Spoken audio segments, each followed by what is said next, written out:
A mother with triplets knocked on a billionaire's door on Christmas Eve, holding an envelope. But what he discovered upon reading the letter left him speechless. Snowflakes danced gently under the Christmas lights as Claire adjusted the heavy envelope in her trembling hands. 11:45 p.m. 15 minutes to midnight. 15 minutes to change everything. "Mum, I'm cold," whispered Anne, the youngest of the triplets, her golden curls escaping from her red hat. Claire pulled her daughter closer, while Louis and Michel huddled against her worn coat. Before them, the Laurent mansion stood imposing, its lit windows revealing the Christmas party happening inside. Laughter and music escaped through the cracks, a cruel contrast to the heavy silence enveloping Claire and her children outside the iron gates. "Is that a castle, Mum?" Michel asked, his green eyes, identical to those of the father he never knew, shining with childlike fascination. Claire swallowed hard, memories flooding her mind like an avalanche. 7 years ago, on this very date, she had made her decision. The newspaper in her hands reported her parents' death in a tragic accident, but the hidden document in her drawer told a different story. A story of betrayal, greed, and destruction, signed by Robert Laurent. "No, sweetheart," she replied, her voice steady despite the turmoil in her chest. "It's just a big house where a man who needs to know the truth lives." The envelope weighed like lead in her hands. Inside it, not only proof of the triplets' paternity, but also documents that would destroy the empire Robert had built on the ruins of her life. Louis, the most observant of the three, tugged at the sleeve of his mother's coat. "Why are we here on Christmas Eve, Mum? I thought we were going to make cookies like every year." Claire knelt in the snow, looking into the 3 pairs of eyes that were her only reason to keep going.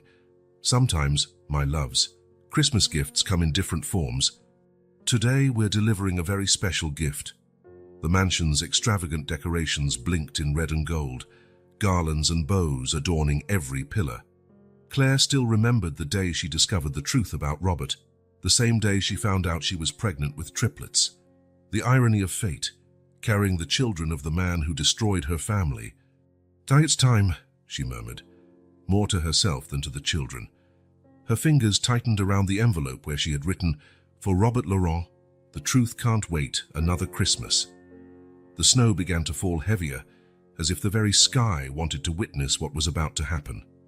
Claire adjusted the children's coats one last time, her heart beating to the rhythm of the revenge she had planned for 7 long years. "Come on, little ones," she said, taking the first step toward the front door. "It's time to meet your father." The doorbell echoed like a funeral bell through the mansion. Claire could hear footsteps approaching from the other side of the door, the moment she had rehearsed thousands of times finally arriving. In her arms, the envelope carried more than papers. It carried the power to destroy an empire, reveal a paternity, and perhaps avenge a destroyed family. But as the triplets huddled against her, Claire felt for the first time a pang of doubt. The doorknob turned slowly. It was too late to turn back. The plan was in motion, like an avalanche that couldn't be stopped. And when the door finally opened, Claire knew that this Christmas Eve would change not only her life, but the lives of everyone about to discover that some gifts come wrapped in devastating truths. The door opened, revealing Robert Laurent in all his imposing glory. The perfectly aligned tuxedo, the gold watch on his wrist, the same expensive cologne Claire still kept in her memory. For a fleeting moment, their eyes met, and she saw the exact moment recognition hit him. "Claire." His voice faltered as his gaze shifted between her and the 3 children. The champagne glass in his hand trembled slightly. Behind him, the Christmas party was in full swing. Women in designer dresses, men in expensive suits, waiters circulating with silver trays. A 5-meter Christmas tree dominated the main hall, its ornaments probably costing more than Claire's annual rent. "Good evening, Robert," she said, her calm voice masking years of resentment. "Forgive me for interrupting your party, but there's something that can't wait any longer." Louis, always the protector, stepped forward as if wanting to defend his mother. Anne partially hid behind Claire's legs, while Michel, ever curious, stared intently at Robert. Your children?" Robert asked, his voice a hoarse whisper. His green eyes, identical to Michel's, scanned the children's faces with a mix of growing fascination and terror. "May we come in?" Claire asked, deliberately ignoring the question. "What I have to show shouldn't be seen out here." Robert hesitated for a moment, then opened the door wider, gesturing for them to enter his private office, away from the party. The contrast was stark. Claire and the children's simple but dignified clothes against the mansion's ostentatious luxury. "Do you kids like hot chocolate?" Robert abruptly asked the children, his voice attempting to sound casual as he closed the office door. "With marshmallows," Anne asked timidly, speaking for the first time. "Martha," Robert called, and a maid appeared almost instantly. "Bring hot chocolate for the children, with marshmallows." Claire watched as the triplets settled on the leather sofa, their worn boots leaving small snow prints on the Persian rug. Robert couldn't take his eyes off them, especially Michelle, who was his miniature copy. "The first document," Claire said, pulling a smaller envelope from the larger one. "I suggest you read it now." Robert opened the envelope with hands that tried not to tremble. His eyes scanned the paper, and Claire saw the exact moment the color drained from his face.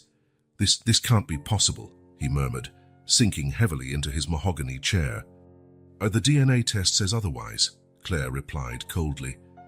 "They were born on March 15th, exactly 9 months after that last night by the lake." The children, oblivious to the growing tension, exclaimed in joy when Martha returned with the hot chocolate.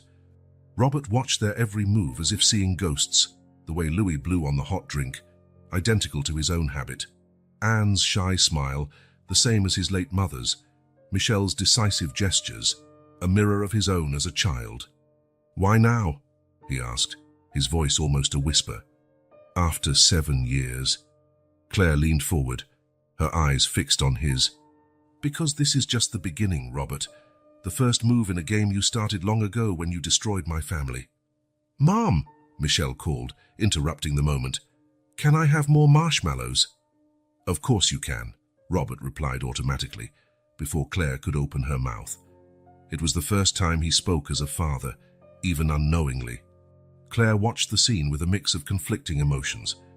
For 7 years, she had rehearsed this moment, planned her revenge down to the smallest detail, but seeing Robert interact with his children, even if briefly, made something inside her waver. "There are more documents," she said, her voice regaining firmness. "Many more. But for today, I want you to absorb this truth. These are your children, Robert. The children you never knew you had, just like you never knew how many lives you destroyed in your climb to the top." Robert looked at the children again, now playing with the marshmallows, completely unaware of the drama unfolding. Do they know?" he asked, his voice choked. "No," Claire replied, standing up. "Not yet, but they will soon know the whole truth, every little detail of it." She gathered the triplets, who protested at having to leave their half-finished hot chocolate. Robert remained paralyzed in his chair, the crumpled DNA test in his hands. "Merry Christmas, Robert," Claire said, standing at the office door. "Tomorrow I'll bring the next envelope. I suggest you prepare yourself." When the door closed behind them, the sound of the party filled the hallway again. But for Robert Laurent, sitting alone in his luxurious office, the world had just crumbled to the sound of children's laughter and the clinking of spoons in hot chocolate cups. The game had begun. The scent of lavender and fresh bread filled the air as Claire, then 20, descended the stairs of the Hotel Lavande. The morning sun bathed the lobby in golden hues, reflecting off the antique frames and polished wooden floor. It was more than a hotel. It was the legacy of 3 generations of the Dubois family. Good morning, ma chérie," her mother Amélie's warm voice echoed from the reception. "Come, we have a new guest for you to meet." Claire adjusted the embroidered apron with the hotel's emblem, a delicate sprig of lavender, and approached the counter. That's when she saw him for the first time, Robert Laurent, 30, impeccable in his grey suit, a confident smile on his lips. "Miss Dubois, I presume?" He extended his hand, his green eyes shining with an intensity that made Claire blush. "Robert Laurent, financial consultant. Your father hired me to modernize things around here a bit." The handshake lasted a second longer than it should have. Claire felt a shiver run down her spine, unsure if it was excitement or a premonition of what was to come. In the following weeks, Robert became a constant presence at the hotel. Always charming, always with a new idea. always making Claire feel special with his glances and subtle attentions. "Shall you have a raw diamond here?" he would tell Jean-Luc, Claire's father, as they reviewed the accounting books. "With a few adjustments, we can turn Lavande into a boutique hotel chain. Think of the possibilities." Jean-Luc's eyes sparkled with the prospect. The Hotel Lavande had always been profitable, but modest. The idea of expansion, of leaving an even greater legacy for Claire, was tempting, but not everyone shared the enthusiasm. Amélie, with her sharp intuition, expressed reservations. "There's something in his eyes, Jean-Luc," she confided at night, away from Claire's ears, "like a wolf disguised as a lamb." Claire, however, was enchanted. Robert treated her as an equal, asking for her opinion on the changes, praising her ideas. On starry nights, they walked through the lavender gardens, dreaming of the grand future awaiting the hotel. It was on one of those nights that he kissed her for the first time, the scent of lavender mixed with his expensive cologne. Claire felt as if the world had stopped turning. "You are the true treasure of this place," Robert whispered against her lips. But as the months passed, the dream began to show cracks. Long-trusted suppliers were replaced by others, supposedly more efficient, but who delivered inferior quality products. Loyal employees, some who had worked at the hotel for decades, were fired in the name of efficiency. "You have to break a few eggs to make an omelette," Robert argued when Jean-Luc expressed concern. "Trust me." And Jean-Luc trusted. How could he not trust the man who was transforming his small hotel into a rising empire? How could he not trust the man who made his daughter smile like that? But then came the first real signs of trouble. Overdue bills, mysteriously cancelled reservations, negative online reviews that seemed to come out of nowhere. "It must be the competition trying to sabotage us," Robert assured. Don't worry, I have a plan." The plan, as Claire would discover much too late, was the complete ruin of the Dubois family. On a rainy October night, when the hotel was almost empty, Claire overheard a heated argument coming from her father's office. She silently approached the slightly open door. "You've ruined us!" Jean-Luc's voice trembled with anger. "All those contracts, the loans, it was all a fraud." "Business is business, my dear." Robert's voice sounded cold, devoid of his usual charm. "You should have read the fine print." "I'll report you," Jean-Luc threatened. "I won't let you destroy my family's legacy." The sound of cruel laughter made Claire shiver. And who would believe you? Say, a bankrupt hotelier against a successful businessman. Be reasonable, Jean-Luc. Accept the buyout offer and we can forget all this. Claire wanted to scream, wanted to burst in and confront Robert, but shock kept her paralyzed. When she finally regained her senses and opened the door, the office was empty. Through the window, she saw her parents' car driving away hurriedly. 3 hours later, she received the call that would change her life forever. Accident on the road, heavy rain, brakes failed. The policeman's words blurred into a haze of pain and disbelief. Claire fell to her knees in the hotel lobby, the scent of lavender now feeling suffocating. In the days that followed, as she dealt with grief and funeral arrangements, Claire discovered the extent of the damage. The Hotel Lavande was drowning in debt, mortgaged to the last cent. Fraudulent contracts had been signed, transferring ownership to a mysterious holding company. And Robert? He had vanished like smoke, leaving behind only destruction and a broken heart. On the day of the funeral, as the rain gently fell on her parents' coffins, Claire spotted a familiar figure in the distance. Robert, impeccable in a black suit, watched the scene with an indecipherable expression. Their eyes met for an instant, and in that moment Claire felt something inside her harden.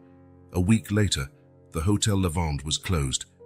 Claire, at 20, found herself alone in the world, without family, without a home, without a future. While packing the few things she could salvage, she found a newspaper announcing Robert Laurent's meteoric rise in the business world. That night, sitting in the empty room that had been her home for 2 decades, Claire made a promise to herself and to the ghosts of her parents. One day, no matter how long it took, she would have her revenge. What she didn't know was that fate had its own plans, and that her revenge would come wrapped in the cries of 3 newborns exactly 7 years later. The reflection in the clinic bathroom mirror showed a different woman from the broken young girl of 5 years ago. Claire Dubois, now 25, adjusted the name tag on her white coat. Claire Martin, it read. A common name, easy to forget. Perfect. Getting the job as a nurse at the city's most exclusive private clinic was not easy. Months of planning, a meticulously crafted resume, fake references that cost a small fortune. But she did it. And now, she was just steps away from her target, Robert Laurent. Miss Martin, Mr. Laurent is ready for his routine exams. The receptionist's voice sounded over the intercom. Claire took a deep breath, practicing the gentle and professional smile she had rehearsed for months. Upon entering the exam room, her heart raced, but not for the reason she imagined. Robert was there, older, more sophisticated, but with the same piercing green eyes she remembered. For a moment, Claire feared being recognized, but his gaze passed over her without any sign of recognition. "Good afternoon, Mr. Laurent. I'll take your vital signs," she said, her voice calm and neutral. In the months that followed, Claire became a constant presence in Robert's routine. Always professional, always discreet. She observed, listened, and slowly began to gain his trust. "You know, Miss Martin," Robert commented one day as she measured his blood pressure, "there's something about you that reminds me of someone I knew a long time ago." Claire felt a chill down her spine but maintained her composure. "I hope it's a pleasant memory, Mr. Laurent." He smiled, a smile that she once found charming but now knew hid so many secrets. Not all memories are they? It was at that moment that Claire realized Robert carried his own ghosts, and she would use that to her advantage. Gradually, their interactions became more personal. A coffee here, a prolonged conversation there. Claire built a careful persona, the dedicated nurse with a sad past, parents killed in a car accident, ironically, and modest dreams. Robert, in turn, began to lower his guard. Perhaps it was the familiarity he felt with her, without knowing why. Perhaps it was the loneliness of a man at the top, with no one to truly trust. The kiss happened on a rainy night, 6 months after their first meeting at the clinic. Robert had stayed late, complaining of headaches. Claire was on duty. "You're different from all the ones I've known," he whispered, his lips millimeters from hers. Claire hesitated. This was not the plan. Feeling something for him was not the plan. But when their lips met, years of anger and pain mixed with a passion she thought she had buried long ago, the romance blossomed quickly. Robert, always cautious in his relationships, seemed to have found in Claire someone he could fully trust. She, in turn, struggled internally. Each smile, each touch, each moment of intimacy was a battle between the love reborn and the vengeance she had sworn. It was during a weekend at his country house that Claire made her biggest discovery. While Robert slept, she searched his office, finding documents proving fraudy, bribery and manipulations that went far beyond what had happened to her family. With trembling hands, she photographed each page, each piece of evidence of Robert's true nature, and it was on that same night, with the evidence safe on her phone, that she discovered she was pregnant. The positive pregnancy test seemed to mock her. 2 pink lines that represented the ultimate conflict between her heart and her mission. In the weeks that followed, Claire lived in a whirlwind of emotions. Robert, upon learning of the pregnancy, was ecstatic. For the first time, she saw genuine vulnerability in his eyes. "Let's get married," he proposed, a diamond ring in his hands. "I want to do everything right this time." Claire smiled, tears in her eyes, but they were not tears of happiness. They were tears of conflict, of pain, of an impossible decision that had to be made. One night, alone in her small apartment, she spread out all the evidence she had collected. Photos, documents, recordings, enough to destroy Robert Laurent and everything he had built. Next to them, she placed the first ultrasound of the baby. "Josh, what should I do?" she whispered to the empty room, as if the ghosts of her parents could answer. The decision came with dawn. Claire could not, would not, abandon her mission. Not after everything she had been through, not after everything Robert had done. But she also could not deny the life growing inside her. With renewed determination, she outlined a new plan. She would use the pregnancy, use Robert's love, to collect even more evidence, to get even closer to the heart of his empire. "I'll marry you," she said to Robert the next morning. "But I want to be part of everything. Your life, your business, everything." Robert, blinded by what he believed was true love, agreed enthusiastically. "So we'll be partners in everything, my love." In the months that followed, as her belly grew, Claire infiltrated deeper and deeper into Robert's world. Each signed document, each business meeting, each whispered phone conversation was a piece of the puzzle she meticulously assembled. And then, in the 7th month of pregnancy, came the surprise. Triplets. 3 innocent lives that further complicated her plan of revenge. On the night she discovered they would be 2 boys and a girl, Claire cried. She cried for the love she felt for her unborn children. She cried for the vengeance that still burned in her chest. She cried for the conflict that tore her soul apart, but when the tears dried, her resolve was stronger than ever. She would carry out her plan, not only for her parents but for her children, to give them a world where men like Robert Laurent could not destroy lives with impunity.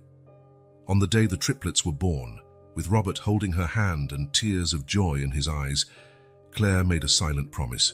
She would wait. She would wait until her children were old enough to understand. She would wait until she had all the pieces in place, and then, when the moment was perfect, she would bring down Robert Laurent's house of cards, revealing to the world, and to him, the truth behind Claire Martin. The perfect plan was in motion, sealed with the cries of 3 newborns and the kiss of a man who had no idea of the hurricane awaiting him. The wall clock in Robert's office struck midnight when he finally opened the envelope Claire had given him. The sound of the Christmas party, now distant, contrasted with the sepulchral silence enveloping him. With trembling hands, Robert unfolded the first document. It was a DNA test, clinically detailed and irrefutable. His eyes scanned the lines of genetic information, stopping abruptly at the conclusion. Probability of paternity, 99.999%. "No," he murmured, his voice choked. "It can't be." But the evidence was there, in black and white. Louis, Anne, and Michelle, the 3 little ones he had just met, were his children. Children he never knew existed. Robert slumped heavily into his chair, his mind a whirlwind of questions. How was this possible? Why had Claire never told him? And then, like a thunderbolt, realization struck him. Claire Martin, Claire Dubois, the same person. "My God," he whispered, running his hands over his face. "What have I done?" The second document in the envelope was a letter. The elegant handwriting of Marie, his late wife, was unmistakable. Robert felt a chill down his spine as he began to read. "My dear Robert, if you are reading this, it means I am no longer among the living, and the truth has finally come to light. There is so much I need to confess, so many sins I carry." The letter detailed, in painful minutiae, how Marie had discovered Robert's affair with Claire, how, consumed by jealousy and fear of losing everything, she had orchestrated a plan to permanently drive Claire away. "I threatened her, Robert. Told her I would destroy her career, ruin her life and her family's if she didn't disappear. I didn't know about the pregnancy at the time, I swear. But when I found out, God forgive me, I did nothing to correct my mistake." Robert felt nauseous. Each word was a stab, revealing a web of lies and manipulations he never imagined existed. The letter ended with a plea for forgiveness and a request that Robert do what was right if the truth ever came to light. Rising abruptly, Robert walked to the window. Outside, the snow fell softly, covering the garden with a white, pristine blanket. So pure, so immaculate, the opposite of what his life was revealing itself to be. A noise from the adjacent room brought him back to reality. The children, his children, were still there, curiously exploring the luxurious environment they had never known. Robert opened the door silently, watching them. Louis stood before a bookshelf, his fingers tracing the contours of the leather-bound books. Anne, the youngest, was curled up on the sofa, hugging a silk pillow as if it were the most precious thing in the world. And Michelle. Robert felt his heart skip a beat. Michel stood before a large mirror, his green eyes, identical to Robert's own, fixed on his reflection. For a moment, past and present merged, and Robert saw himself as a child in that same position. "And you like the house?" he asked softly, startling the children. "It's very big," Anne replied timidly, "and beautiful. It has lots of books," Louis added, his tone making it clear that this was a positive thing. Michel, however, remained silent, his eyes studying Robert with a disconcerting intensity. "Claire, would you like to see the rest of the house?"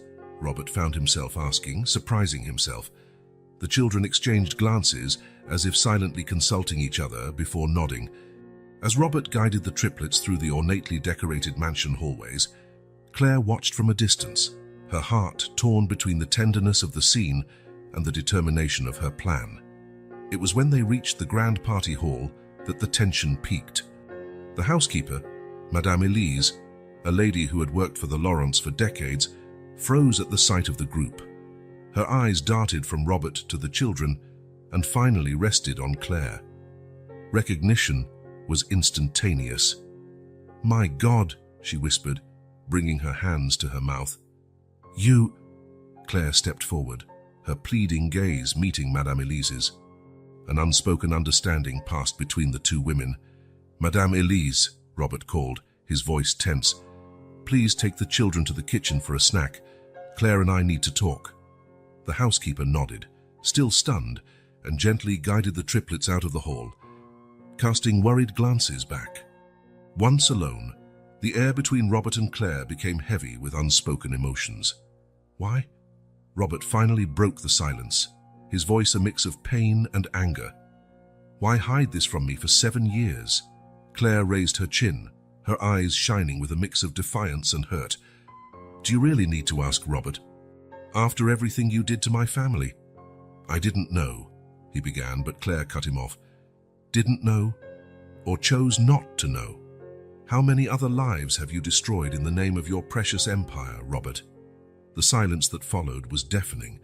Robert seemed to have aged 10 years in a matter of minutes. "What do you want, Claire?"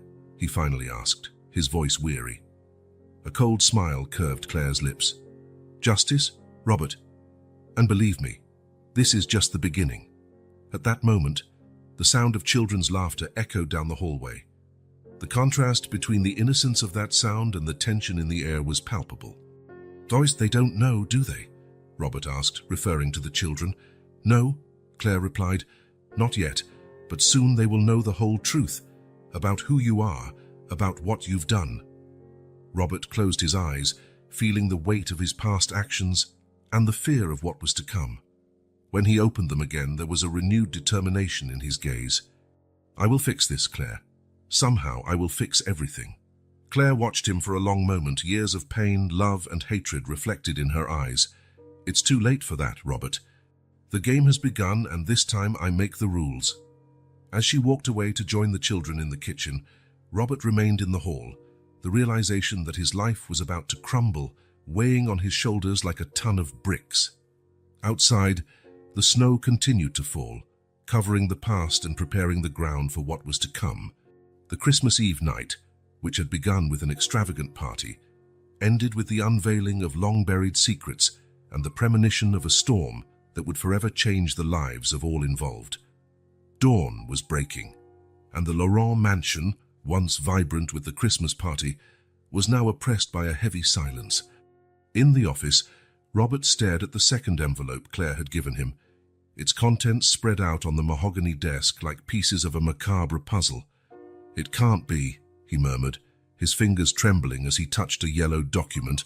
It was a contract, dated 15 years ago with the Hotel Lavande logo at the top. Claire, seated on the other side of the desk, watched his every reaction with hawk-like eyes. "Recognize this, don't you?" Robert swallowed hard, suppressed memories flooding back. "Your parents' hotel." "The hotel you destroyed," Claire corrected, her voice as cold as ice. Among the papers, Robert found manipulated financial reports, contracts with obscure clauses, and emails exchanged with questionable business partners. Each document was a piece of the elaborate scheme he had orchestrated to take control of the Hotel Lavande. "I was young, ambitious," as Robert began, but the words died in his throat as he saw Claire's icy gaze. "Ambition doesn't justify destroying lives, Robert," she retorted. "But this was just the beginning, wasn't it? With trembling hands, Claire pushed a thin envelope towards him. Robert opened it, feeling as if he were defusing a bomb. It was a police report. The date matched the night Claire's parents died. Robert felt his blood run cold as he read the details of the accident. "The brakes," he whispered, horror growing in his eyes, "were tampered with," Claire completed, her voice eerily calm. "A very convenient mechanical failure, don't you think?" Robert stood up abruptly, walking to the window. Outside, the snowstorm had intensified, turning the world into a white whirlwind. Reflected in the glass, he saw not the powerful businessman he had become, but the greedy young man he once was, willing to do anything for success. "I didn't know," he said, his voice barely audible. "I wanted the hotel, yes, but I never wanted anyone to die." Claire stood up, moving closer. Her proximity was almost suffocating. "But they died, Robert, and you built your empire on the ruins of my family." The silence that followed was interrupted by a noise from the hallway. The office door opened slowly, revealing the frightened faces of the triplets. "Mom," Anne called, her voice small and uncertain. "Is everything okay?" Claire immediately changed her posture, a soft smile replacing the hard expression of moments before. "Yes, dear, we're just talking." Louis, always the most perceptive, looked from Claire to Robert, his eyes narrowing slightly. "You both look angry." Robert felt a lump in his throat. How to explain to innocent children the weight of past sins? "Sometimes adults have difficult conversations," he tried to explain, his voice hoarse. "But everything is okay." Michel, who had been silent until then, stepped forward. His eyes, so much like Robert's, seemed to pierce his father's soul. "How did you do something bad?" The question, so direct and innocent, hit Robert like a punch. He opened his mouth to respond, but the words wouldn't come. Claire, maintaining an admirable calm, knelt to the children's level. "It's late, my loves. How about we go back to bed?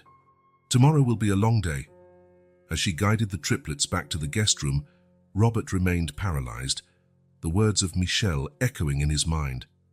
"Did you do something bad?" Yes, he had. And now, the weight of his actions threatened to crush him. When Claire returned, she found Robert seated in his chair, his head in his hands. "They're extraordinary," he murmured. "So intuitive, so pure."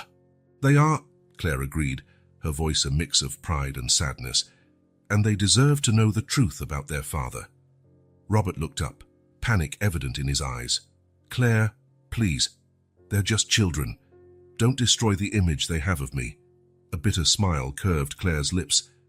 "I, like you, destroyed my family."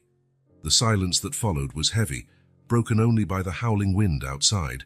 The storm had intensified, as if nature itself was reacting to the tension inside the mansion. "What do you want, Claire?" Robert finally asked, his voice defeated.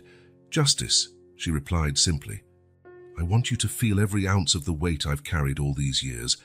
I want you to understand what it's like to lose everything." Robert looked at her, a silent plea in his eyes. "And the children.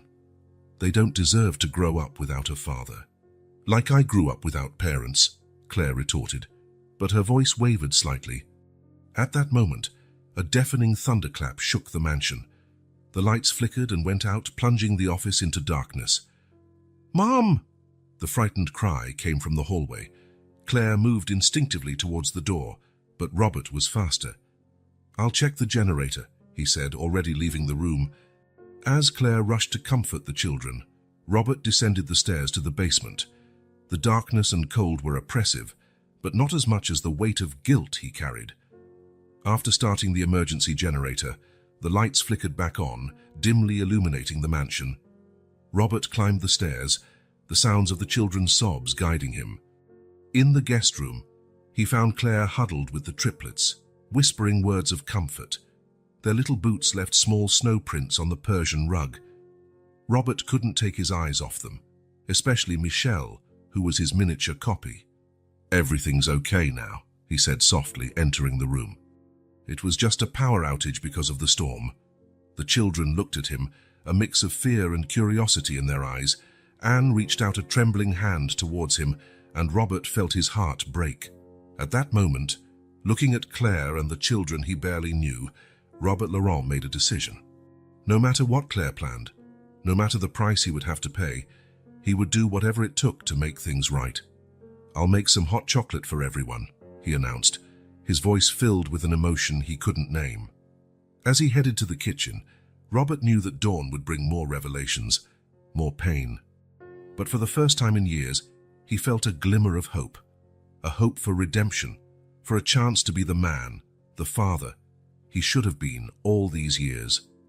Outside, the storm continued to rage.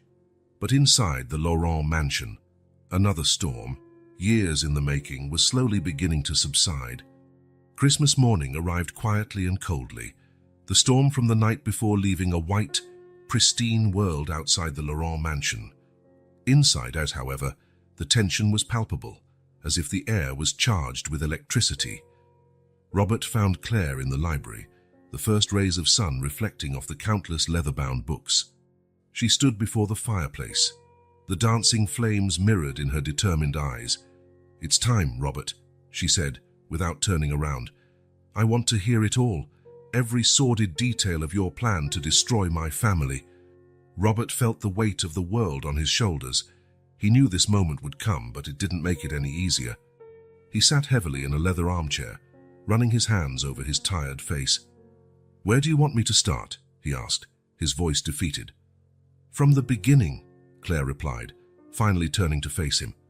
"When you decided that the Hotel Lavande would be yours, no matter the cost." Robert closed his eyes, memories flooding his mind. "I was young, too ambitious. I saw the hotel's potential, but I knew your parents would never sell, so I devised a plan." He began to detail the elaborate scheme: fraudulent contracts, manipulated accounting books, pressure on suppliers to raise prices. Each word was like a knife in Claire's heart, but she absorbed it all, her expression unchanging. "The loans," Claire said, her voice trembling slightly. "How did you get my father to sign?" Robert swallowed hard. I forged his signature. I had access to the documents, studied for weeks until I could make a perfect copy." Claire closed her eyes, the pain evident on her face. "And Marie, what was her role in all this?" It was at this moment that Robert hesitated, remorse clear in his eyes. "Marie found out what I was doing. At first, she was horrified, threatened to expose me. But then what?" Claire pressed. "Then she saw an opportunity," Robert confessed, shame evident in his voice. "Marie always wanted a life of luxury, of status. She saw in my plan a chance to achieve that." Claire felt as if she had been punched in the stomach. Marie, the woman she once considered a friend, had been an accomplice in her ruin. "It was her idea to drive you away," Robert continued, his voice almost a whisper. "She feared you would find out, that you would ruin everything. I didn't know about the threats, Claire. I swear I didn't know." The silence that followed was deafening. Claire struggled to process everything she was hearing, years of pain and anger mixing with a new understanding of the extent of the betrayal she had suffered. "And my parents?" she finally asked, her voice trembling. "The accident," Robert paled visibly. "I never wanted anyone to get hurt, Claire. The brakes, it was a genuine accident, but I knew they were going to confront my partners that night. I could have stopped it, could have confessed everything, but I was a coward." The tears Claire had held back for so long finally began to fall. Years of pain, of loss, of loneliness, all coming to the surface at once. It was at this moment that a small noise caught their attention. Turning towards the slightly open library door, they saw 3 pairs of wide eyes watching them. Louis, Anne, and Michel were there, having heard most of Robert's confession. Their young faces showed a mix of confusion, fear, and an understanding beyond their years. "Dad!" Michel called, his voice small and uncertain. "Did you hurt Mum?" Robert's world crumbled in that instant. Seeing the fear and disappointment in his children's eyes was more than he could bear. He fell to his knees, tears streaming down his face. I made terrible mistakes," he sobbed, reaching out trembling hands towards the children. "For mistakes I can never fully undo." Claire, seeing the suffering in her children's eyes, felt for the first time a pang of doubt in her plan for revenge. Was it fair to expose the children to all this pain? Louis, always the bravest, stepped forward. But you can fix it, can't you? Mom always says we should fix what we break. The innocence of the statement hit Claire and Robert like a thunderbolt. For a moment, they saw the situation through the children's eyes. Not a game of revenge and redemption, but a broken family in need of healing. Claire knelt next to the triplets, choosing her words carefully. Sometimes, adults make very big mistakes. Mistakes that deeply hurt other people. Like when I broke Grandma's vase, Anne asked timidly. A sad smile crossed Claire's lips. A bit more serious than that, dear. But yes, the idea is similar. Robert, still on his knees, looked directly into Claire's eyes. I know I don't deserve forgiveness, he said, his voice choked. But I'll do anything. Anything to try to fix what I've done. Not for me, but for them. He gestured towards the children. Claire felt something shift inside her at that moment. The revenge she had nurtured for so long, the desire to see Robert suffer and lose everything, began to lose its flavor. Seeing Robert interact with his children, even if briefly, made something inside her waver. It won't be easy, she said finally, her voice firm but no longer cold. There's a lot to repair, a lot to explain. Michel, the most sensitive of the three, moved closer to Robert, tentatively touching his tear-streaked face. It's okay, Dad, he said softly. Everyone makes mistakes. In that moment, something broke inside Robert. He hugged his son, sobbing openly, years of guilt and remorse finally coming to the surface. Claire watched the scene, her own emotions in turmoil. The revenge she had cultivated for so long began to seem empty in the face of the love and forgiveness of her children. What do we do now? Louis asked, always the practical one. Claire took a deep breath, looking from her children to Robert and back. Now, she said slowly, we start to fix things. It won't be quick, it won't be easy, but it's what we need to do. For you, for us, for all the people affected by the mistakes of the past. Robert looked up, a glimmer of hope shining through his tears. I'll do whatever it takes, Claire. Anything. Claire nodded slowly. Then this is our point of no return, Robert. From now on, every action, every decision will be to fix the mistakes of the past and build a better future for our children. As the Christmas sun rose in the sky outside, illuminating the snow-covered world, inside the Laurent mansion, a new journey was beginning. A journey of redemption, forgiveness, and perhaps healing. The path ahead would be long and difficult, but for the first time in years, both Claire and Robert felt a glimmer of hope for the future. The silence that followed Robert's confession was broken by the sudden sound of hurried footsteps and a door slamming. Claire and Robert looked at each other, panic rising in their eyes. So are the children, Claire exclaimed, running into the hallway. The room where the triplets were staying was empty, the window open, letting in the cold wind and snowflakes. On the bed, a hastily scribbled note. We don't want any more fighting. We're going to find the real Santa. Claire's heart seemed to stop. No, no, no, she murmured, terror gripping her body. Robert appeared in the doorway, breathless. They ran away. Claire could only nod, unable to speak. The reality of the situation hit them like a thunderbolt. 3 7-year-old children, alone in the snowstorm, on unfamiliar grounds. We have to find them, Robert shouted, already running down the stairs. Claire followed, her maternal instinct overriding any resentment. Outside him, the storm had worsened. The wind howled, whipping snow into their faces as they shouted the children's names. Louis, Anne, Michel! Their voices blended with the roar of the storm. As they searched the mansion grounds, memories flooded Claire's mind. She remembered her own parents, her father carrying her on his shoulders during walks in the Hotel Lavande Garden, her mother singing her to sleep on stormy nights. They must be so scared, Claire sobbed, the snow mixing with the tears on her face. Robert, seeing Claire's despair, felt a wave of guilt crush him. All this was the result of his actions, his lies. We'll find them, he promised, his voice choked, even if I have to search every inch of this property. They continued the search, shouting until their voices were hoarse. The Laurent property was vast, with dense woods and a small lake, now frozen. Each passing minute increased the danger for the children. "We should call the police," Claire said finally, shivering from the cold and fear. Robert nodded, pulling out his cell phone with trembling hands, but before he could dial, they heard a distant cry. "Over there!" Claire pointed to a wooded area. The sound came from that direction. They ran, stumbling through the deep snow. The cry came again, clearer this time. "It's Anne's voice," Robert exclaimed.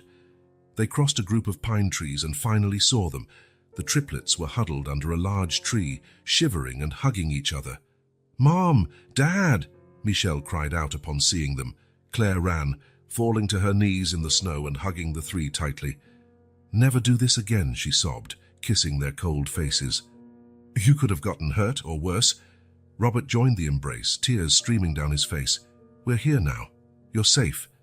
Louis, always the bravest, spoke between shivers. We didn't want any more fighting. We thought if we left, you would stop arguing." The words hit Claire like a punch. "Oh, my loves," she said softly. "Adult arguments are not your fault. Never." Robert picked up Anne, noticing how cold she was. "Let's go back home. You need to warm up." As they walked back to the mansion, the storm began to subside, as if nature was responding to their relief. Once inside, after hot baths and dry clothes, they all gathered in the living room. A fire crackled in the fireplace, and the triplets were wrapped in thick blankets, sipping hot chocolate. Claire watched her children, the fear of loss still fresh in her mind. Robert, sitting beside her, seemed equally shaken. "I'm so sorry," he said softly, for Claire's ears only. "For everything. If anything had happened to them, I would never forgive myself." Claire looked at him, seeing for the first time beyond the mask of the successful businessman. She saw a broken man, desperate to do the right thing. "They're safe now," she replied, her voice softening a bit. "That's what matters." Robert nodded, then turned to the children. "Say, Louis, Anne, Michelle, I owe you an apology. What you heard today, it's complicated and probably very confusing for you." The triplets looked at him with a mix of curiosity and apprehension. "I made many mistakes in the past," Robert continued, his voice trembling slightly. "Mistakes that hurt your mother and many other people.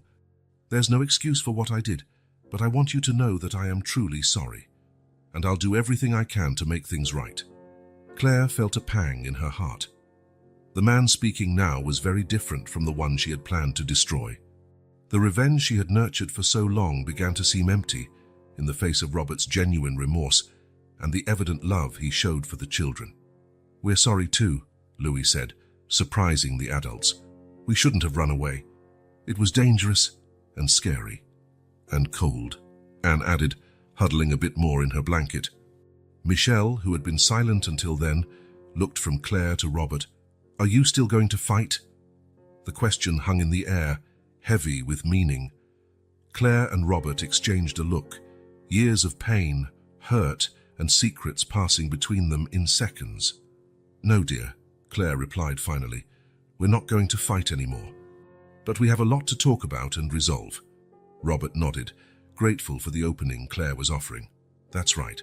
And I promise that, no matter what happens, you three will always be our priority."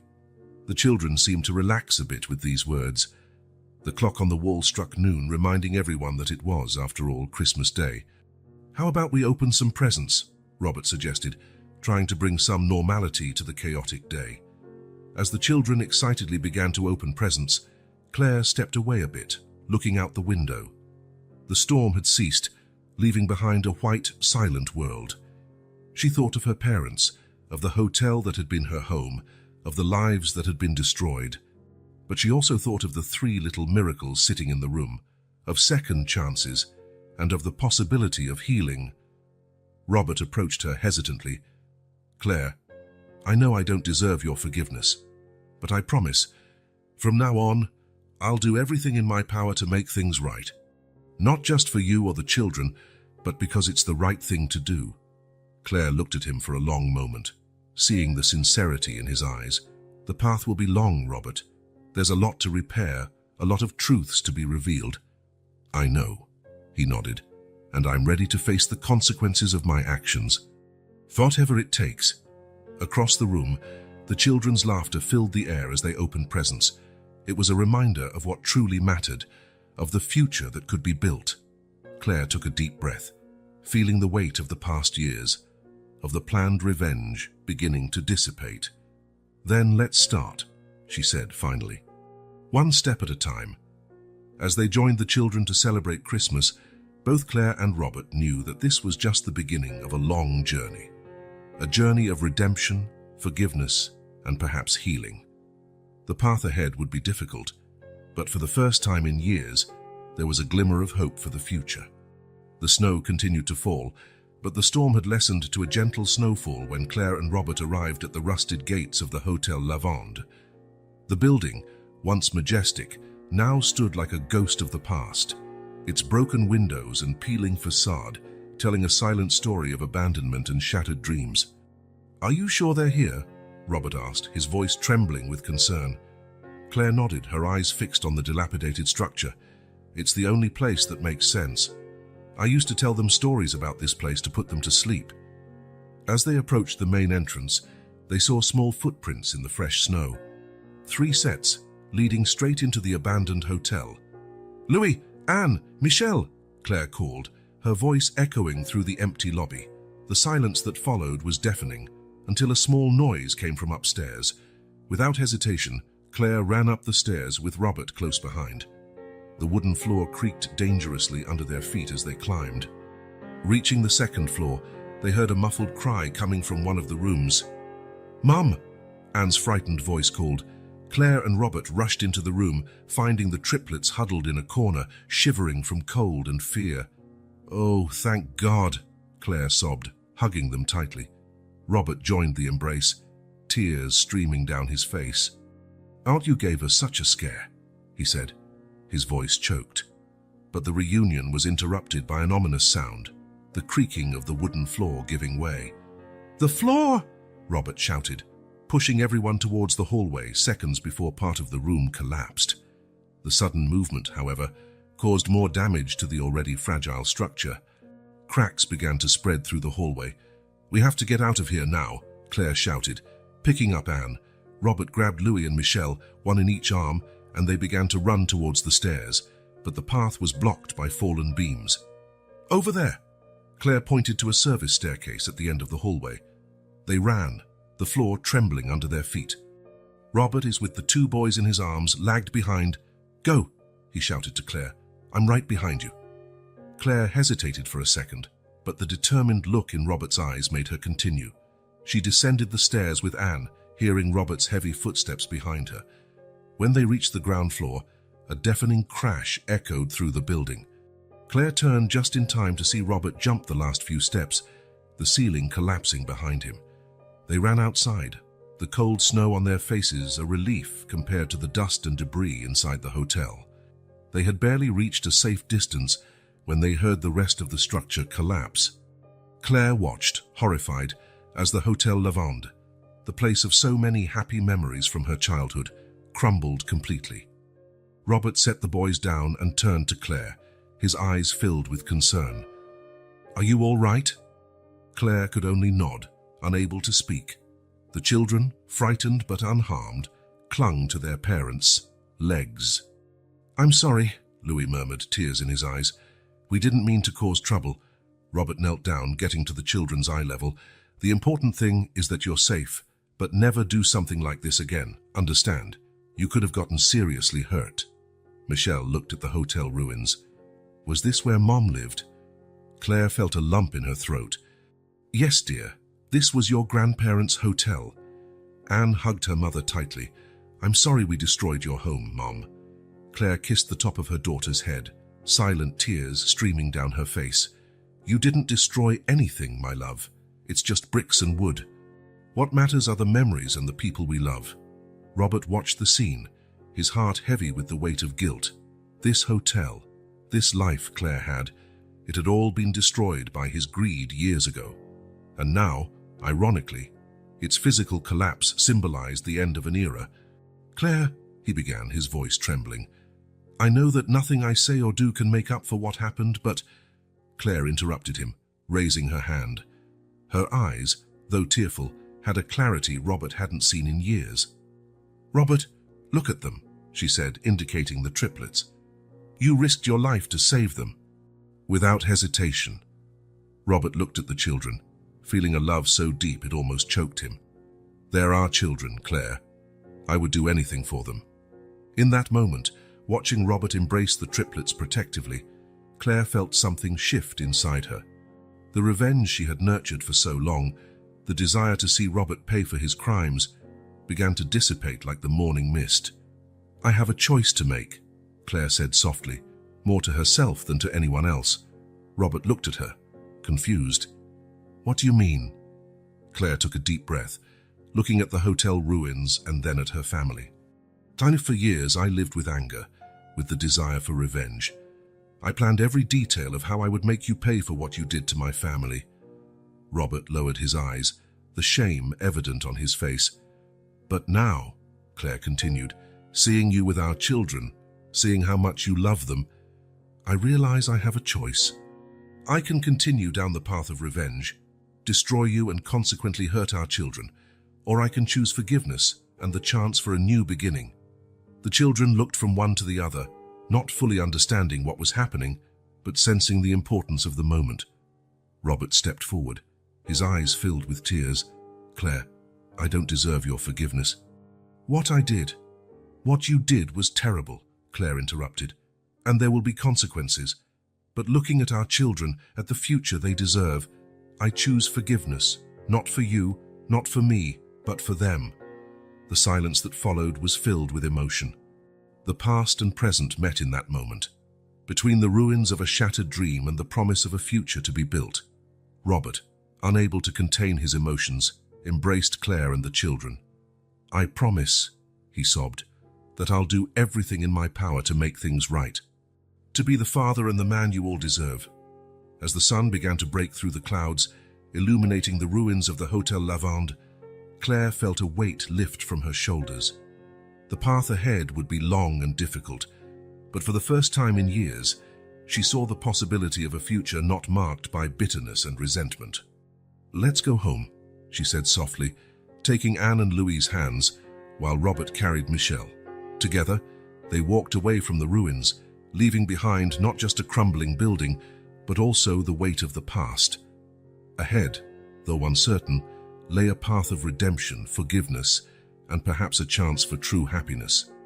The hospital corridor was silent, except for the occasional beep of machines and the distant murmur of conversations. Claire was sitting in an uncomfortable plastic chair, her eyes fixed on the door of the room where the triplets were being examined. Robert paced back and forth, the tension evident in every movement. "They'll be fine," Claire said softly, more to herself than to Robert. "They're strong." Robert stopped, looking at her with eyes filled with guilt and concern. "Claire, Before he could continue, the room door opened and the doctor came out. Both of them stood up immediately. "How are they, doctor?" Claire asked, her voice trembling. The doctor smiled reassuringly. "They're fine. A bit dehydrated and with mild hypothermia, but nothing that a few hours of observation and care can't fix. You can see them now." Claire and Robert entered the room, where the triplets were lying in beds side by side, covered with thermal blankets. Their little faces lit up when they saw their parents. "Mom! Dad!" Anne called, reaching out her arms. Claire rushed to hug them, tears of relief streaming down her face. Robert stood in the doorway for a moment, overwhelmed by the scene. "Come, Dad." Louis noticed Robert's hesitation. With hesitant steps, Robert approached and joined the family embrace. For a few minutes, they stayed like that, just feeling each other's presence, grateful to be together and safe. But the peace of the moment was interrupted when two police officers entered the room. "Mr. Laurent," one of them called. "We need to ask you some questions about the incident." Robert stepped away from the embrace, straightening his shoulders. He looked at Claire, then at the children, and finally back at the police officers. "Actually, officers," he said, his voice firm but trembling, "there's something I need to confess." Claire widened her eyes, realizing what Robert was about to do. "Robert, no," she began, but he interrupted her with a pleading look. "It's time to face the consequences, Claire," he said softly. Turning to the police officers, he continued, "Gentlemen, what happened today is a direct result of my past actions, criminal actions that caused irreparable damage to many people, including Mrs. Dubois' family." The police officers exchanged surprised looks, while Claire watched, her heart pounding. Robert began to detail his past actions: the fraud, the financial manipulation, the scheme that led to the ruin of the Hotel Lavande, and, indirectly, the death of Claire's parents. The children listened in silence, their eyes wide with confusion and fear. Claire, torn between the shock of Robert's public confession and concern for the children, didn't know how to react. When Robert finished his confession, the room was silent for a few tense seconds. The police officers exchanged serious looks. "Mr. Laurent, understand that what you just confessed are serious crimes," one of them said. "We'll have to take you to the station for a formal statement." It was at this moment that Claire felt something shift inside her. Seeing Robert ready to face the consequences of his actions, willing to sacrifice everything for the sake of truth and family, she made a decision. "Wait," Claire said, her voice firm. All eyes turned to her. "Before you take Robert, there's something you need to know." Claire then told her part of the story, how she had planned her revenge, how she had used the children as part of her plan, how she too had manipulated situations to get to this point. "What Robert did was wrong, yes," she concluded, "but I'm not innocent in this story either. If you're taking him, you'll have to take me too." The triplets, listening to all this, began to cry. "No," Michelle shouted, "don't take our parents." Anne and Louis joined the protests, begging for the family to stay together. The police officers seemed disconcerted, looking from Robert's spontaneous confession to Claire's unexpected intervention, and then to the distressed children. The older officer sighed, running a hand over his tired face. "Look," he said finally. "Clearly this is a complicated situation. Given that we have voluntary confessions and no one is trying to flee, I think we can postpone the formalities for now." His partner nodded. "We'll give you a few days to sort this out." He gestured vaguely to the family. "But we expect to see you at the station next week for formal statements." "Understood?" Robert and Claire nodded, grateful for the unexpected understanding. When the police officers left, the room fell silent again, broken only by the occasional sobs of the children. Claire sat on the edge of Anne's bed, pulling Louis and Michelle closer. Robert knelt beside them, his hand finding Claire's almost instinctively. "Children," Claire began, her voice soft, "what you heard today, it's complicated. Adults sometimes make big mistakes. Mistakes that deeply hurt other people. And sometimes, when we're hurt, we think of doing things that aren't right either." Robert continued, "But what we learned today, what you taught us, is that family, true family, means forgiveness, means trying to be better, means loving even when it's hard." The triplets looked at their parents, their eyes still shining with tears, but now there was also understanding and, surprisingly, hope. "As I still see Mum, are we staying together?" Anne asked timidly. Claire and Robert exchanged a look, years of pain dissolving in the face of the love they felt for their children and the possibility of redemption before them. "Yes, dear," Claire replied, squeezing Robert's hand. "We're staying together, but we have a lot of work ahead of us. A lot to fix, a lot of people to make amends to." Robert nodded, his voice choked with emotion, "And that's exactly what we're going to do. Together, as a family, we'll do what's right. We'll fix the mistakes of the past and build a better future." Louis, always the practical one, he's asked, "How are we going to do that?" Robert smiled, for the first time in a long time, feeling a true sense of purpose. "Well, for starters, I'll use my resources to rebuild the Hotel Lavande.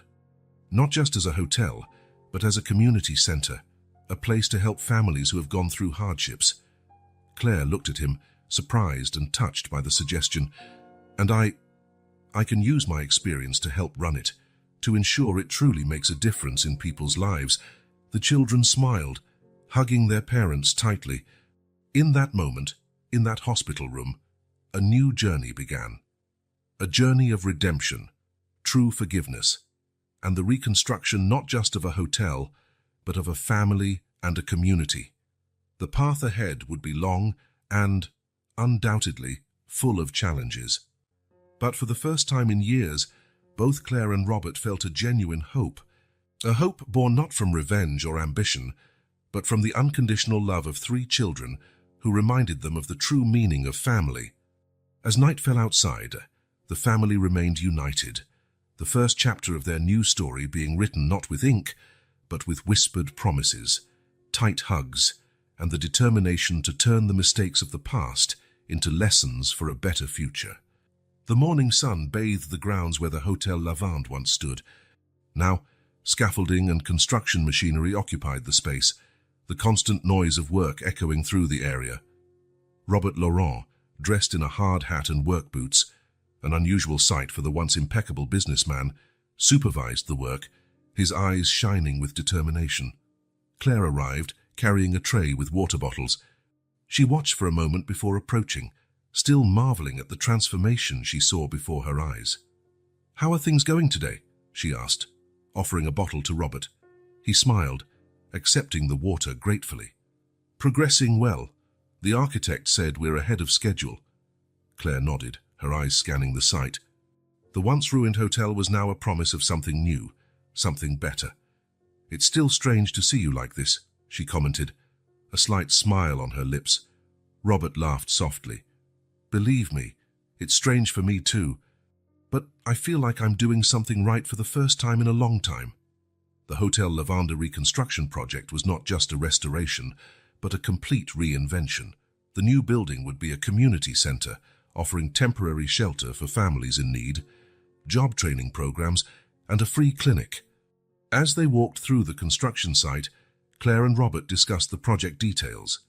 The ease with which they worked together now was a testament to how far they had come in the past months. "The triplets are eager to see the progress," Claire mentioned. "Zoos, they won't stop talking about the playroom we promised for the center's children." Robert smiled at the thought of the children. "They've been incredible throughout this process, so understanding, so mature." Claire nodded, feeling a wave of pride. "They really have. I think this whole situation has made them grow in a way we never imagined." As they talked, a group of community volunteers arrived. They were people whose lives had been affected, directly or indirectly, by Robert's past actions. Now, they were here to help with the reconstruction, not just of the hotel, but of an entire community. Robert greeted them, humility evident in his posture. Initially, many had been skeptical of his intentions, but over the months, his dedication and hard work had begun to earn the community's trust. Mr. Laurent, an elderly lady called.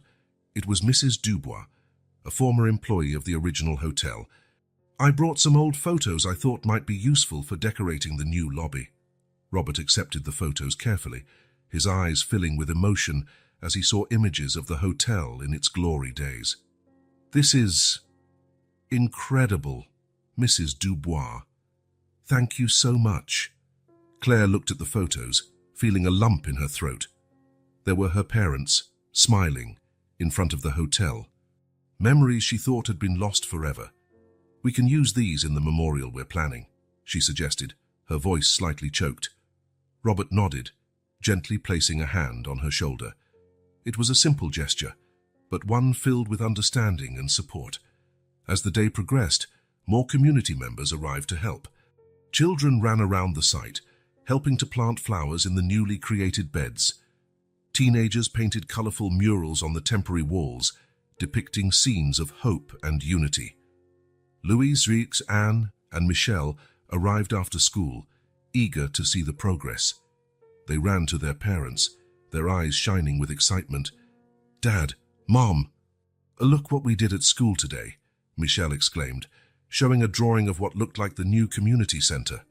"It's beautiful, dear," Claire smiled, hugging her son. Louis, always the most observant, looked around with approval. "It's looking amazing. I can't wait to show my friends." Anne, the shyest of the three, took Robert's hand. "Dad, can we help too?" Robert knelt to her level, smiling gently. "Of course you can, Princess. How about you help choose the colors for the children's room?" The triplets eagerly agreed, running to where the paint samples were displayed. Claire watched the scene, her emotions in turmoil. Seeing Robert interact so naturally with the children, seeing his genuine dedication to this project of redemption, It was something she never imagined possible months ago. "They look so happy," she commented softly.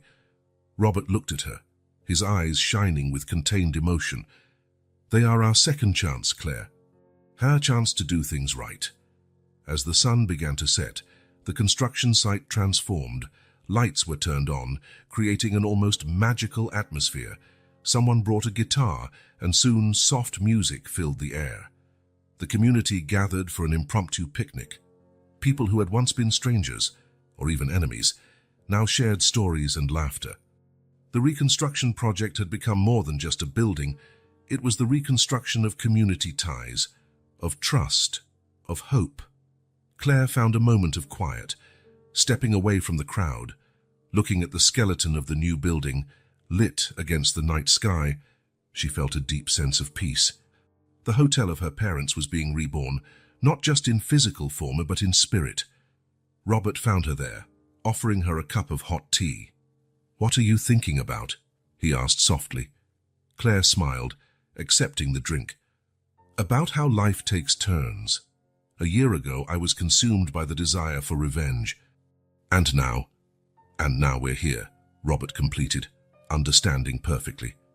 They stood in silence for a moment, just appreciating the view and each other's company. "You know," Claire began, hesitantly, "I think I'm finally starting to trust again. Not just in you, but in life, in the future." Robert looked at her, his eyes shining with emotion. "That means a lot to me, Claire, more than you can imagine." Suddenly, the triplets ran up to them, their faces lit with joy. "Mum, Dad, come see. We made a mural with everyone from the community." Claire and Robert let themselves be pulled by the children, back to the heart of the celebration. The mural was a burst of colors and shapes, each person represented in some way. In the center, the new community center was depicted with the words, "Our Home," written in large letters. Looking at that representation of unity and hope, at the smiling faces around them, at their children full of enthusiasm, Claire felt that they were finally on the right path. The past was being healed, not erased, but transformed into a foundation for a better future. Robert, noticing her emotion, gently took her hand. They were no longer former bitter lovers, nor reluctant partners in a revenge plan. They were companions on this journey of redemption and reconstruction. As the night progressed, filled with music, laughter, and promises of a better tomorrow, Claire finally understood the true meaning of a fresh start. It was not about erasing the past, but learning from it.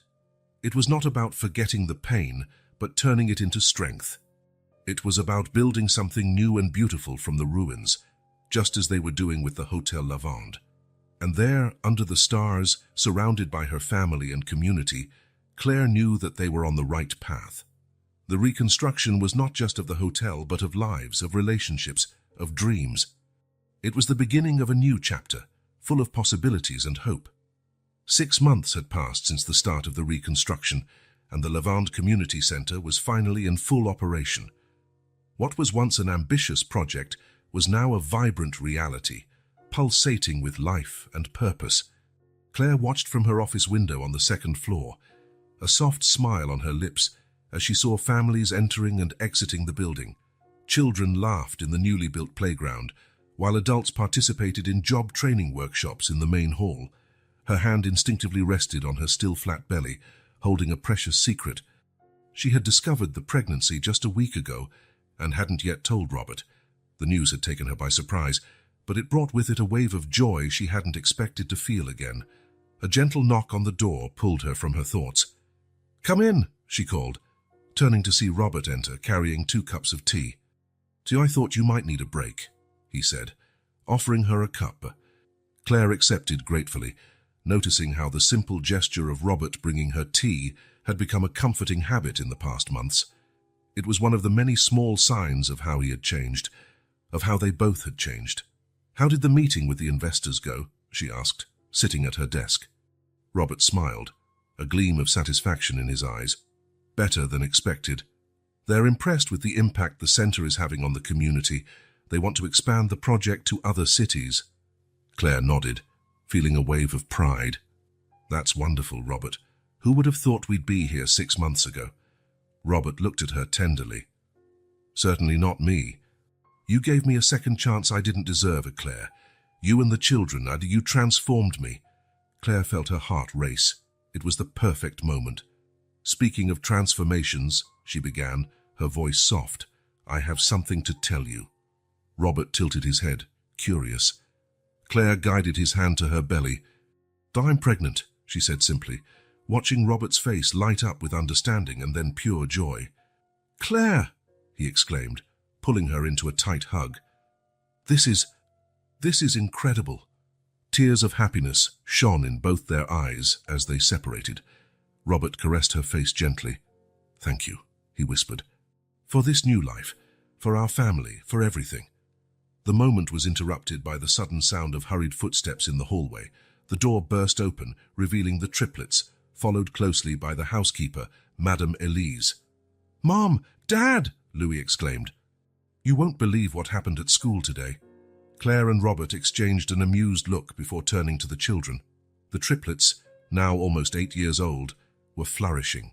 The adaptation to the new life, which they both feared would be difficult, proved to be surprisingly smooth. And the most observant noticed something different. Why are you smiling like that? She asked, suspicious.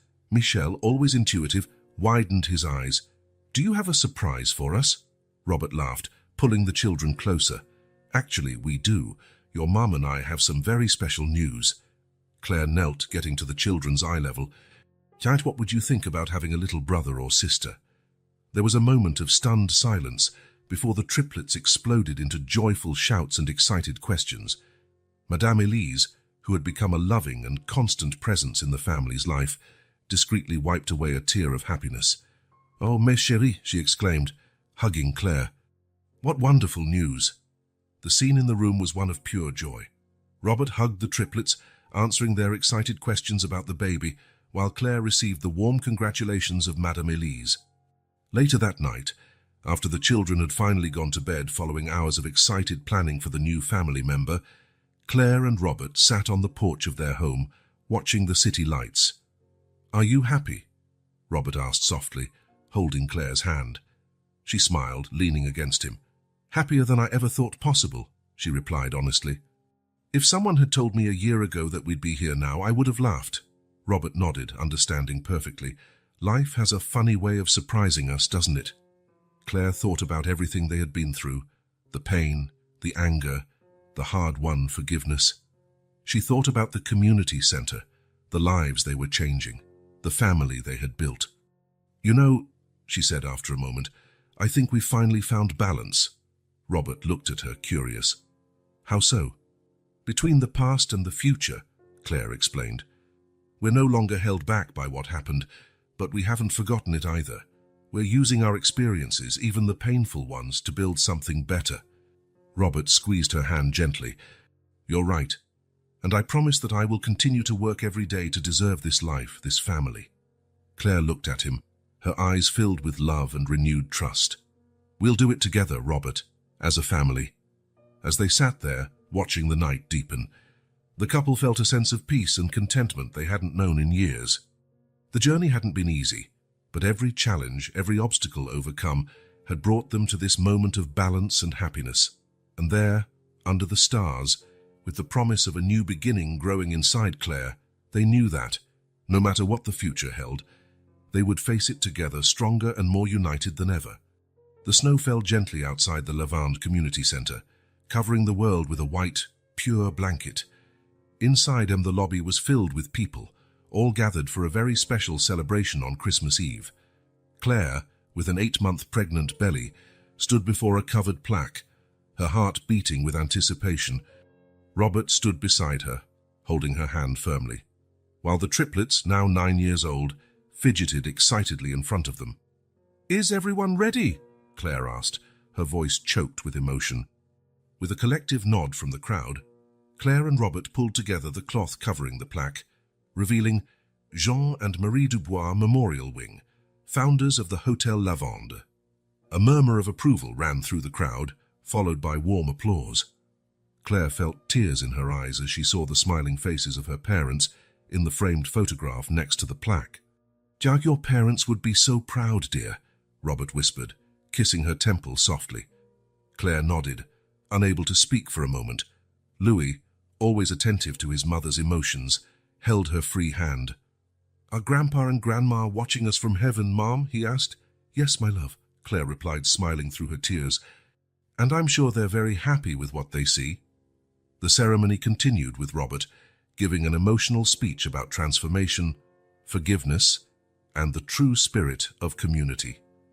As he spoke, Claire couldn't help but reflect on the incredible journey they had undertaken in the past year. After the speech, to everyone's surprise, Robert turned to Claire. "A year ago, on this very night, our lives changed forever," he began, his voice trembling slightly. "You gave me a second chance I didn't deserve, Claire, and every day since then I've worked to be worthy of that forgiveness, of that love." Claire looked at him, confused but deeply moved. Robert then knelt before her, pulling out a small box from his pocket. "See, Claire Dubois, will you do me the honor of renewing our vows, here and now, before our family and community?" Breathless, Claire nodded, tears of joy streaming down her cheeks. "Yes, 1,000 times yes." The crowd erupted in cheers and applause. The triplets jumped with excitement, while Madame Elise quickly organized an impromptu ceremony. In minutes, Claire and Robert stood hand in hand before everyone, the triplets by their side, ready to exchange renewed vows. "Claire," Robert began, "I promise to love you and our children every day of my life. I promise never to take anything for granted again, and to work tirelessly to deserve the wonderful family we have. You taught me the true meaning of forgiveness and unconditional love, and for that I will be eternally grateful." Claire, deeply moved, responded, "Robert, a year ago I wouldn't have believed this moment was possible. But you proved that people can change, that love can overcome even the deepest wounds. I promise to continue walking by your side on this journey of redemption and love, creating together the family we always dreamed of." They exchanged rings, assisted by the triplets, who beamed with joy at being part of this special moment. After the exchange of vows, the celebration turned into a community party. Music filled the air, people danced and laughed, and the spirit of Christmas was palpable. In a quiet moment, Claire found Robert watching the scene with a serene smile. "What are you thinking about?" she asked, resting her head on his shoulder. "About how rich we are," he replied, kissing the top of her head. Claire raised an eyebrow, amused. "Rich? Me?" Robert laughed softly. "Not in money, my love. In everything that truly matters. Family, love, community, purpose. I spent so much of my life pursuing material wealth, but only now do I understand the true meaning of being rich." Claire felt her heart fill with love. "You're right. We are truly blessed." At that moment, Anne ran up to them, breathless with excitement. "Mom, Dad, come see. We're decorating the giant Christmas tree in the lobby." Hand in hand, Claire and Robert followed their daughter to the enormous pine tree that dominated the center of the lobby. The triplets, along with other children from the community, hung colorful ornaments on the lower branches, while adults took care of the higher parts. "Look, Mom!" Michelle exclaimed, showing an ornament shaped like a hotel. "We made this at school to represent the old Hotel Lavande." Claire took the ornament, deeply moved by the gesture. She hung it in a prominent place on the tree, feeling as if she were connecting the past to the present. As the night wore on, more and more people joined in decorating the tree. Each ornament seemed to tell a story. There were those made by the children of the center, others donated by community families, and even some rescued from the ruins of the old hotel. Robert embraced Claire from behind, his hands resting gently on her prominent belly. "Our little Christmas miracle," he murmured, feeling the baby move. Claire smiled, leaning against him. "Another gift for our already perfect family." As they watched the scene before them, the triplets laughing and playing, Madame Elise distributing Christmas cookies, community members sharing stories and memories, Claire felt a deep peace settle in her heart. The Christmas tree, now fully decorated, sparkled with twinkling lights, a perfect symbol of the transformation they had lived through. Each ornament, each light, represented a life touched, a story of redemption, a promise of a better future. When the clock struck midnight, officially marking Christmas, the community gathered around the tree. Robert raised his glass of juice in solidarity with Claire and proposed a toast to forgiveness, which sets us free, to love, which transforms us, and to family, both by blood and chosen, which completes us. Merry Christmas to all. The glasses clinked, voices rose in joy, and in the center of it all, Claire and Robert shared a tender kiss, surrounded by the triplets. As the celebration continued around them, Claire looked at the Christmas tree, then at her family. In that moment, she truly understood the meaning of Christmas. It wasn't the gifts under the tree, but the love, forgiveness, and hope that filled their hearts. And this, she thought, caressing her belly and smiling at Robert and the children, was the true gift of Christmas, and it was more precious than any wealth money could buy. The Christmas tree, now fully decorated, sparkled with twinkling lights, a perfect symbol of the transformation they had lived through. Each ornament, each light, represented a life touched, a story of redemption, a promise of a better future. When the clock struck midnight, officially marking Christmas, the community gathered around the tree. Robert raised his glass of juice in solidarity with Claire and proposed a toast to forgiveness, which sets us free, to love, which transforms us, and to family, both by blood and chosen, which completes us. Merry Christmas to all. The glasses clinked, voices rose in joy, and in the center of it all, Claire and Robert shared a tender kiss, surrounded by the triplets. As the celebration continued around them, Claire looked at the Christmas tree, then at her family. In that moment, she truly understood the meaning of Christmas. It wasn't the gifts under the tree, but the love, forgiveness, and hope that filled their hearts. And this, she thought, caressing her belly and smiling at Robert and the children, was the true gift of Christmas, and it was more precious than any wealth money could buy.